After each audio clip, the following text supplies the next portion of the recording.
Hello and welcome to the January 2016 Kula Yoga Shala Healing Arts Center practitioner interview. And this month we are hanging out in the garden outside of Kula with Hurlburt, who is a massage therapist and is kind enough to take a few minutes out of her day to tell us a little bit more about what she does and let you know about the services that she'll be offering here at Kula. So hello. Hi.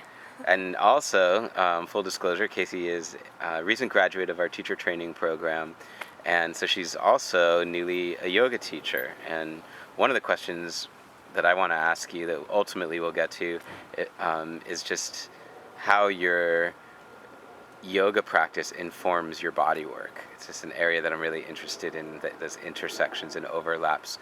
But maybe a good place to start. This is going to be on the bio page of the website, and I always feel that just reading about somebody isn't really thorough enough to get a sense of if you really want to work with them.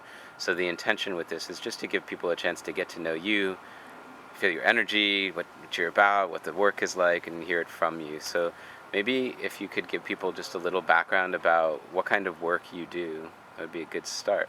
Okay. So I do aromatherapy massage, and I work on condition specific. So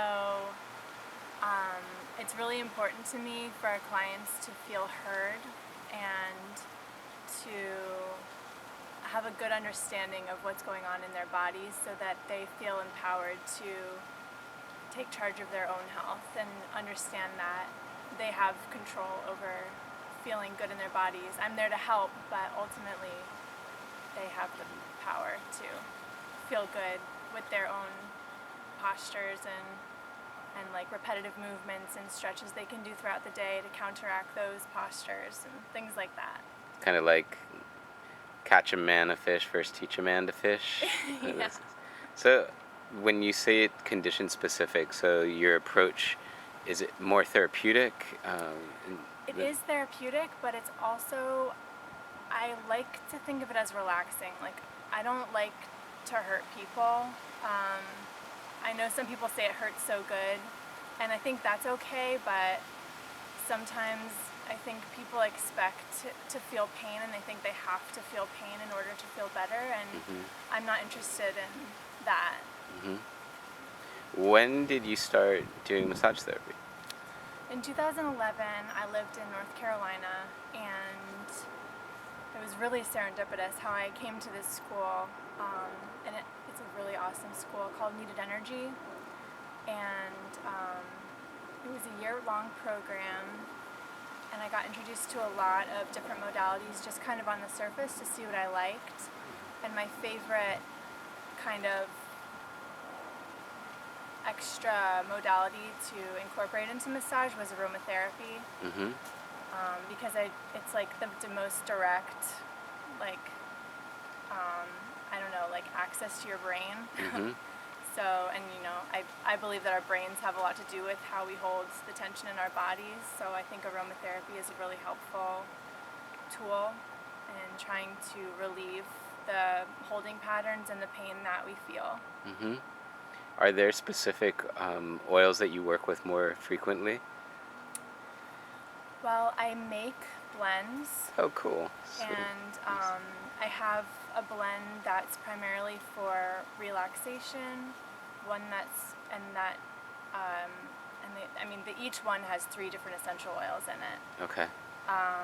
One that's for, like, it's called Awakening, and it's kind of geared towards, has frankincense and myrrh. It's kind of like an elevated mind kind of blend. One is called Happy, and it's like uplifting, and has orange. And one is called Remember, and it's to help your mind sharpen. Has rosemary, lavender, and lemon. Nice. So. Sounds incredible. So I also love that your healing work is also, your healing art is also a creative art. And I know, I touched on the beginning that you're a devoted yoga practitioner and now a teacher, and I wanted to just kind of get to that and that cross pollination of the two because yeah, and I know for me, like when I receive a massage, it kind of falls into two categories where there's therapists that feel like they're just going through the motions of whatever they were taught in school, like moving through the certain sequence of parts of your body, and it almost feels like you're going through a car wash where like they've done this, then they've done that. Versus somebody that's actually like a healer and is really connected to the work they're doing. So, given that I know your connection to yoga, it's the same thing with yoga, right? We can have yoga that's more superficial or yoga that's really rooted in spirituality. And I know you have such a deep connection to your practice, and I wondered how that informs your massage practice. On a physical level, I think it has so much to do with massage just in terms of, well, just the way that I think about the body. And how, like I said before, with holding patterns and certain things we can do to counteract the way that we tend to move our bodies during the day. For example, if you slouch your shoulders forward, on kind of a more, with massage, we're a little bit limited to I can't be someone's therapist, but definitely emotions I see are related to the way that we carry our bodies also. And I think it's important to think about that without getting into the therapy. In terms of realm. talk therapy. Yeah. Right, yeah, but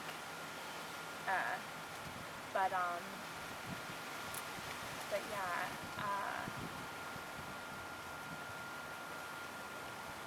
the practice of yoga is a really empowering practice because it's something that we do, when you teach yoga, if someone is moving their bodies into postures, and with massage, although I'm the one that's kind of Facilitating the healing? facilitating the healing, I just still like to really emphasize that the person receiving the treatment is a really big part, I want people to tell me how they feel, and if they say I'm in your hands, it's well, your experience is really important too, and what you're feeling is really just as important as what I'm telling you. I'm just here as a guide. Yeah, I'd imagine just that being able to quiet your own mind and the inner listening that is cultivated through yoga would show up in your ability to be present to what you're quote unquote hearing in somebody's body when you're working on them, and to be really mindful in the movement. Yeah, definitely.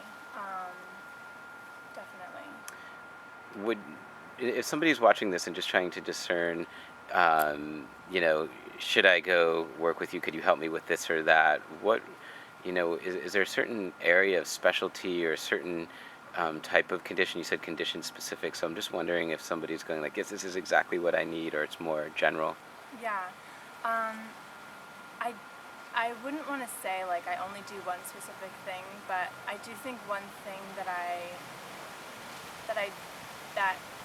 I do more maybe is just deal with people who have a lot of stress, especially in the neck and the shoulders. There's a lot. I feel like there's no one that doesn't have that too, but really any area of the body that feels like pain or stress is a place that I can work with. No, I got it. It's okay.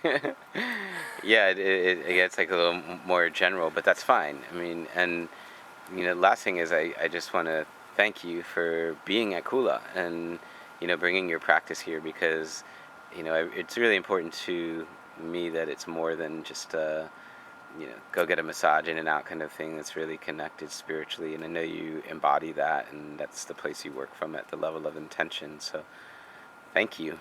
Thank you. Namaste. Namaste.